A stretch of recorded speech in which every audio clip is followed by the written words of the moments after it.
सुन मेरे प्यारे भक्त, क्या तुझे सच में लगता है कि इस भीड़ भरी दुनिया में तू अकेला है? क्या तुझे लगता है कि तेरी रात के अंधेरे में टपकती हर आंसू की बूंद, तेरा वो टूटा हुआ प्रेम, तेरी वो हार और तेरा वो खालीपन मैंने नहीं देखा? जब तू अपनों के बीच रहकर भी अनाथ महसूस कर रहा था, जब तुझे लगा कि अब सब खत्म हो गया है, तब शमशान की राख में मुंडमाला पहने बैठा तेरा ये पिता तेरे लिए रो रहा था।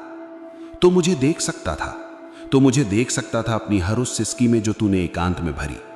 जिसे तू माँ की ममता कहता है उसमें मैं था, जिसे तू पिता का साया समझता है उसमें मैं था।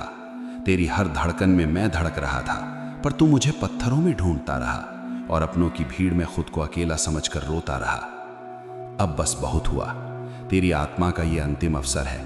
मिट्टी होने से पहले अपने सृजनहार की ये आखिरी पुकार सुन ले, क्योंकि मां के गर्भ की उस घोर अंधकार में जब इस शव का सृजन शिव कर रहे थे, तब उस अवस्था में उन्होंने ही इसे इतनी कुशलता से रखा कि बाहर आते ही जो पहली किलकारी इस जीव ने गाई वो किसी अनजाने आनंद की गूंज थी। उस वक्त वो अपनी आंखें मूंद कर न जाने किस दिव्य स्वरूप को देख रहा था। पर जैसे जैसे शरीर बढ़ता गया, बचपन आया, जवानी आई और फिर ये जीवन बुढ़ापे की राख के ढेर में परिवर्तित होने की ओर बढ़ गया।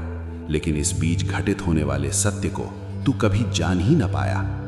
तू हमेशा सत्य को कल पर टालता रहा, अतीत में जाकर दुखी होता रहा और भविष्य के झूठे सुखों को खोजता रहा, पर कभी वर्तमान की उस शिव शक्ति को महसूस न कर सका जो तेरे भीतर ही थी।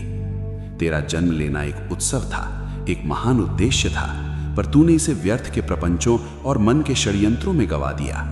तेरे मन ने ऐसा खेल खेला कि तू हमेशा हार कर, टूट कर और बिखर कर मुझसे और दूर चला गया। तू जब सोता था, तू जब रोता था, मैं हर क्षण तेरे पास था। जिसे तू एकांत समझकर घबराता था, उस एकांत में केवल मैं ही तेरे साथ था। तू अगर उस एकांत में मुझे पुकारता तो मैं शायद साक्षात तेरे सामने खड़ा हो जाता।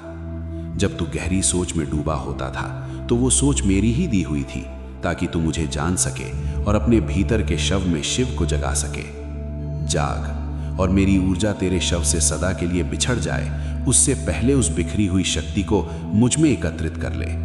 मैं तुझसे मीलों दूर नहीं हूं, मैं तो धरती के हर कण में और तेरी हर सांस के ठहराव में हूं। मृत्यु कोई अंत नहीं है, ये तो एक यात्रा के बाद का छोटा सा विराम है। पर तुझे अब और विराम नहीं लेना है।